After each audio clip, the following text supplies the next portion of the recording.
Everybody, and welcome to Wedding Scene. We used to be a podcast, and now we're going to try being a YouTube series. I'm Morgan. I'm Amy. And we are both wedding planners. I've been a wedding planner for 11 years. You've been one for almost 5 years? Yeah. 4 years. Four seasons. Okay, great. So today we're going to talk about, we had ChatGPT give us a little outline on what to do right after you get engaged, and we're going to see how right it is.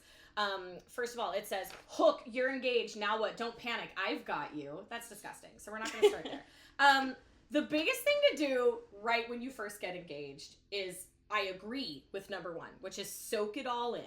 Take a few days to celebrate together. And Amy, you're going to talk a little bit about what you guys did because you just got engaged last September. I did, yeah. Yay! So exciting.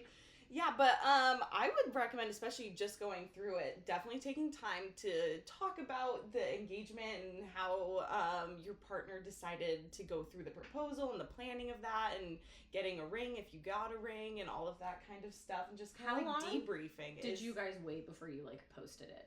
Did you post right away? We posted after a couple days. I think I got engaged on a Friday and I think we posted on Monday or Tuesday or something. So I thought it was super important to reach out to all of my friends and family that would want to know before social media to kind of like respect them in a way so they're not like, oh wow, I found out this big important piece of life information from Amy on social media. I feel like it's such a choice too when you post it on social media because you're like, everybody now knows. Yep. And everybody's going to have questions.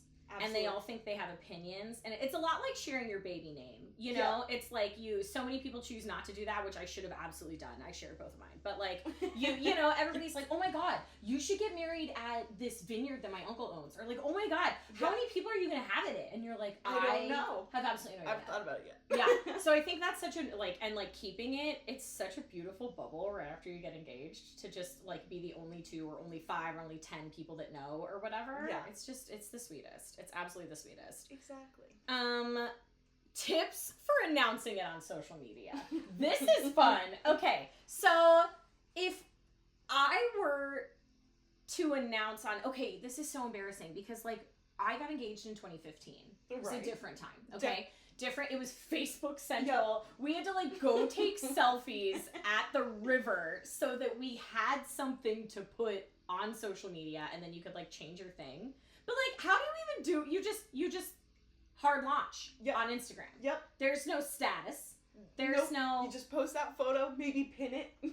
Do you turn your comments off? Or do you leave the comments on? Leave them on. Okay, yeah, because you want to see everybody saying congratulations. Yeah, I want people to. Yeah, to interact with me. There are no tips. It's like either post it or don't. It. Yeah, just we're gonna post this video. You know, we're just gonna post it exactly. And then I think the next thing you've got to talk about your vision and your vibe for the wedding. Do you want to be inside? Do you want to be outside? Do you envision have you always wanted a winter wedding? Right. Have you always wanted a summer wedding? And that's sort of when all those things come up about we can't because my cousin's wedding is next May, or you're kind of working through all of those things. And if you have no idea what you want, skip that because we had no idea what we wanted when we got engaged. We had absolutely no idea what we wanted, and we just knew where we wanted it to be, but we had no idea what. Did you guys know? You kind of already knew. Well, I knew growing up that I always wanted a summer outdoor wedding, and so there's 12 weeks that you could do that here. And he didn't care, so great. I got a pick, which was nice. Yes, we knew we wanted it to be close by because we have a lot of friends and family in the area, and we thought if we were doing anything destination, because I for a while thought maybe in Italy it could be fun to get married there, but we had a lot of friends and family that we wanted, and. Yeah, that's the big thing, right? That's the big thing that you have to discuss, just the two of you, before you tell anybody, is what you're doing. Because, if you don't want to have everybody there, or you want to elope, or you want to do... So, I guess my biggest tip then for posting on social media is, know what your shit is. Know what you're doing before you do that. Because once everybody knows you're engaged, they're going to want to know all of that. And then they're going to be mad or sad or excited or whatever based on what you choose.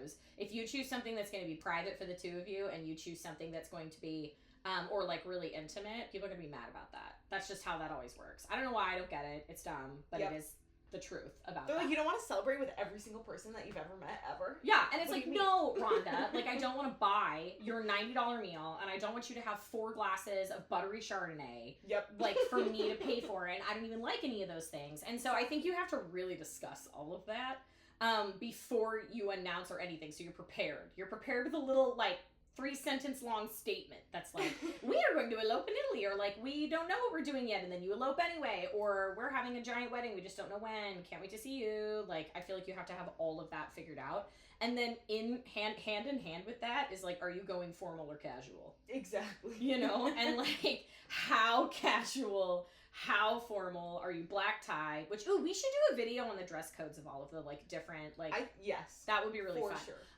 Because there's people will say black tie and that's not what they dress as. Like, that's not it. Like, they would, and they dress cocktail or something. And so figure out, Google it, Google all the different ways that you can have a dress code. And you can even Google and look up and be black tie formal dress examples or suit examples or whatever, or tux, I guess, and they'll pop up with photos that you can just like exactly follow what those are. For sure. Which is really nice. You'll have an immediate reaction to it too. Like, you'll be like, ooh, or like, ugh, no. Yeah. And then it kind of leads everything, all of your vendor search and everything else.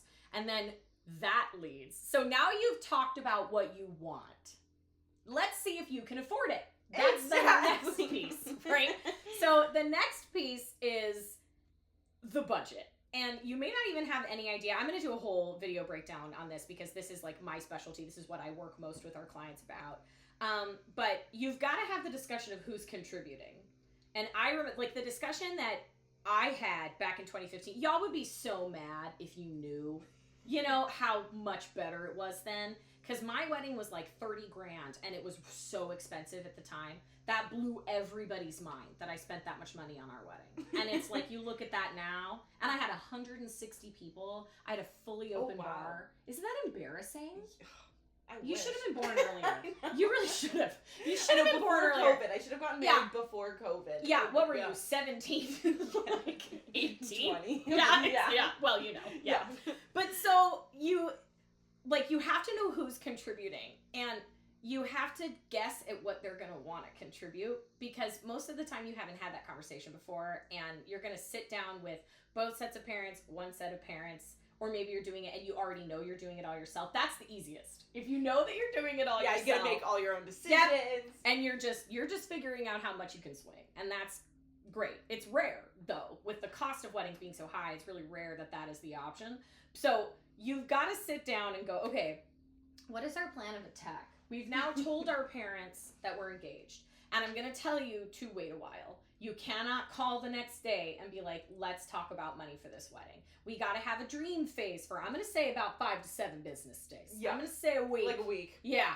Let it marinate, because your parents know. They know you have to have that conversation. Your parents also probably are thinking of like how much they want to contribute. Yeah. So they need a little bit of time to look at their finances too. And so like they probably know that a conversation's coming. Yes. Yeah. But it's not a good look to like hit that right at, yeah, it's not a cute look. And then it'll cause, if you cause tension right at the beginning of that conversation, then like you're dead in the water. Yeah, like the whole wedding planning process. Yeah.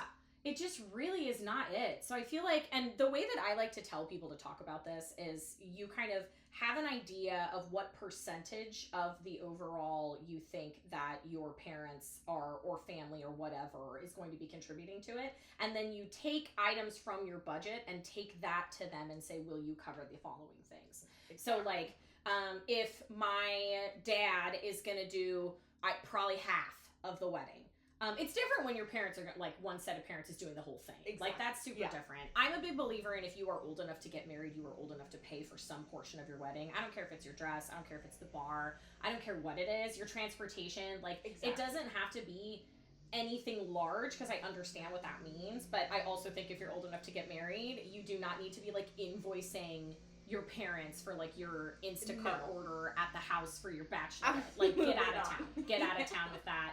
It's just, if you are doing that, like, do you, but they're going to try to control everything that you do.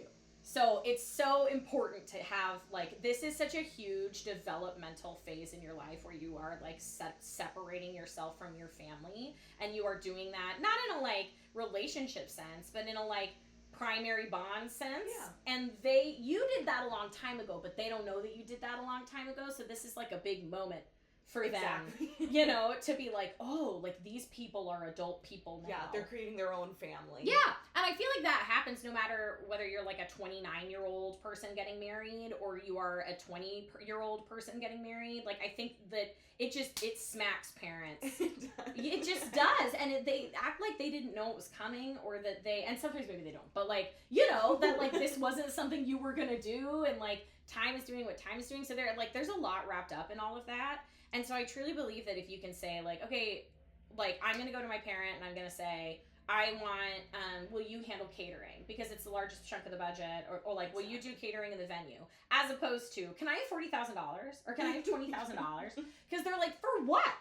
They also got married. If they are still married, or what, if they have not gotten married recently, they have no clue how much this stuff is. At my parents' wedding, they got married at a church, which was free, I'm pretty sure. And all of that. Yeah. I mean, pastor probably was included. Like, it was just probably all free or a small fee. And then they just went to, like, a reception hall, and I was just gonna say, did they do like the community hall? It was a community hall, and they didn't even have dancing or anything. It was just like like a party platter, and it was like the whole community. 300 people were there, but it just wasn't anything. And did they all was it a potluck situation? Because that's what that did. Do you know what I mean? Like, they might have like, but you know, everybody helped to get the food there and everything. Exactly. Yeah. So it was you know. Not and with dresses and stuff, like under 5,000 probably. Oh, for sure. That could be pushing it. Yeah, my parents eloped on a boat in Hawaii, so parents are gonna have absolutely no idea how much things are, because when they got married, everything was totally different, and like now you're looking at how much they spent on their entire wedding, and you like can't get a flight anywhere. Yeah. So for like that money, or like you can't get an Airbnb in Scottsdale for 3 days. Exactly. Yeah. So, and then so having that like perspective and like not coming in with you being like, this is what I need, this is just how much things are. It's true. That is absolutely that is a true statement, and your parents are not going to have any idea about that. And that's not their fault, right? Like that's just how it is. And so everybody needs to learn together. It is unfortunately your role to kind of bring everybody up to speed if you are the person who's getting married. And sometimes they need some time to like think about that and let that settle, and accept that what you're saying is true is kind of crazy, and they just need to go home, maybe think about it a little bit, and be like, okay, and they also just really need to trust you. And that's a whole big thing that ties back into talking about what you deal with and like the growth that's kind of happening through that whole moment. But you are they might not believe you. Because, like, you're a kid. What do you know? And, like, you know a lot. And they probably don't know very much about this particular thing at this very moment. So, like, everybody's got to get up to speed. Hopefully everybody handles it well. Everybody needs to give each other some grace. If your parents are, like, really rude and it doesn't that conversation in general just doesn't go well, I feel like you can then make a different choice about what you want to do for your wedding. Or you stay the course. There are two options. And then after that really dovetails with you needing to make your guest list.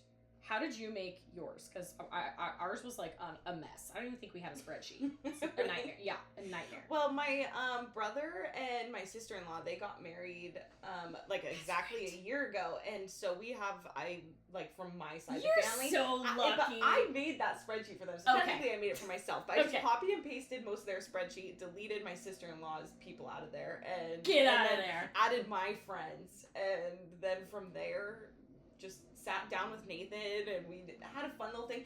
I had a friend who, once she found out that we got engaged, she bought me a candle that was called like Wedding Day, and she said one of my favorite memories from when I was getting married and we were wedding planning is someone bought me a candle, so every time we planned, we would light the candle, and the smell would make us think of wedding planning. So now every time on their anniversary or like special like dating memories, they'll light the candle, and it's just kind of like a fun memory. So I got one of those. So Nathan and I lit our little candle. I know, it was really fun. Now when people get engaged, I'm like, I gotta get them a wedding candle. That's a really fun, like, unique thing to do, because everybody like doesn't know what to get you. Exactly. And you haven't made a registry. I haven't done it. We get to do we'll do a fun episode on a registry. Yeah, that's fun. I think too, you've got to decide how many people, right? Like it's you write everybody, do everybody, and then you possibly can think of.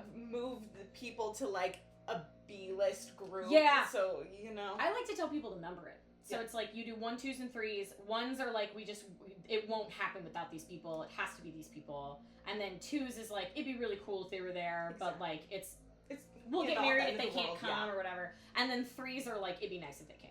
Yeah. So like if there's a 4, if there's someone that doesn't fall into any of those they're not on the list. Get them off.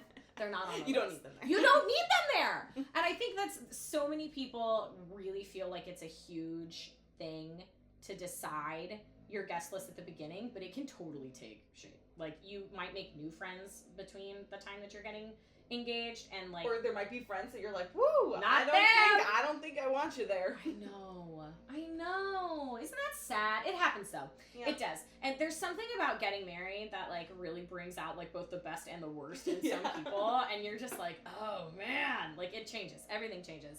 And then I think after you're doing that, did you have parents involved in that process? In the guest list? Yeah. For the most part, no, because Lucky. And my parents, they only have a handful of friends, so we just, especially because they're paying for a lot of the wedding, of course I'm gonna let them have like 3 friends come and be there.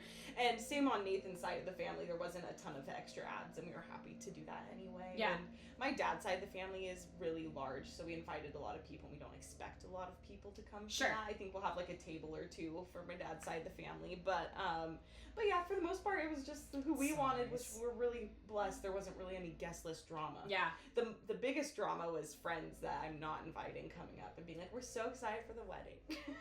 And they think that they're like they legit think they're coming. And like my recommendation is just being like, yeah, I think that we're gonna keep things a little bit more intimate and like a smaller affair. Even like they're not gonna know based off of photos if you're having a ginormous event or not, and they don't need to know. And yeah, or just be like, we're still figuring out our guest list. Why am I holding my hand? Anyway, that is a really awkward moment though, because that happens all the time. Or like, can I be invited to your wedding? Yeah. I had some people ask if they could be invited to the wedding. I'm like, I've only seen you in a work setting because you did sorority, so I bet you had like have a lot of friends that are friends, but they're not like. It's like if we're you have in an the intimate same guest list. Yeah. It's Yeah, not everyone needs to come. No, it's expensive. We had probably 30 people that I had never met before at our wedding. Wow. Yeah, and like it was great. It was fine because for our parents, we got married in our hometown, and we were the only set of kids that was going to get married in the hometown. So my father-in-law, my mother and father-in-law had friends from decades that they wanted to invite, and my mom too. So it was like at a certain point, at first we were like. No, like I'm not having anyone, and you just have to do what works for you. That worked for us, but it was also because it was cheaper. It was way cheaper to do that. Adding another person was like another $50 instead of like $150. Yeah. So it's all a dance. It's all a dance. And then the last thing that you got to do before you can say that you've like done your first stage, which is before choosing your vendors and all of that stuff. We'll get into that later. Is choose your time frame. What are you doing? Are you getting married this year? Are you getting married next year? Are you getting married in 2 years? Yeah. There's literally no wrong answer to any of it, but people will ask you immediately. And if you are getting married this year, whatever that is, you need to start now. You have to start now. I would say most popular is like next year. Like you get engaged in like the summer or the holidays. So like a calendar year. Yeah, at least a calendar year, I think. A year to year and a half, I feel like. Yeah, it's just the easiest to have all that time. Because you don't want to work on your wedding every day. But for some people, they want to get married in 4 months. Because they just want to barrel through of all the planning, and then they just want to be married and be done. Yep. And that's great. Just get over with. Yeah, but you need to, hopefully you're on the same page. Hopefully you don't sit down with your partner and they're like, let's get married in 3 years. And you're like, I thought 3 months. Yeah, I thought March or whatever. I feel like that and if that happens, you got to talk about it. But like, first and foremost, enjoy that little piece because you are never going to be engaged again, right? Like that's the whole idea, that you are in this phase that you're never going to get back again. And so it is a fun transitional phase before you are a married person. Exactly. And theoretically it's different for every relationship, but your engagement period is the shortest amount of time phase, because you're probably dating each other for longer than your engagement period, and so you're like, I would hope so. Yeah. I mean, I don't know, but I would, for the most part. Yeah, for the most part. You're not a fiance very long, and it's just like a fun and exciting thing to like have excitement coming up. Yes. Yeah. Yes. Yeah. Okay, next time what are we talking about next that we decided? Oh, next time we're going to talk about venues and all of the things that you should look for when you are looking at venues. Because that's just like, that is a whole process. Because you kind of build your wedding based off of the venue. Yeah. And like vendors and it's things. Also where you can make your first mistake. Because if it is too expensive, or they've locked you into a vendor list, or all of these other things, then it's toast. You're going to be toast. Yeah. Or sometimes you'll get a venue where it seems really cheap and awesome, and then you're like, oh, I need to bring in like all these different things to make it work. Mm-hmm. And so, or they have crazy rules, and you're not able to do what you actually want. So it's the biggest decision that you set yourself up for success with that decision. Exactly. Well, thanks for joining us on our first. Thank you. Like and subscribe or whatever. Okay, love you. Bye.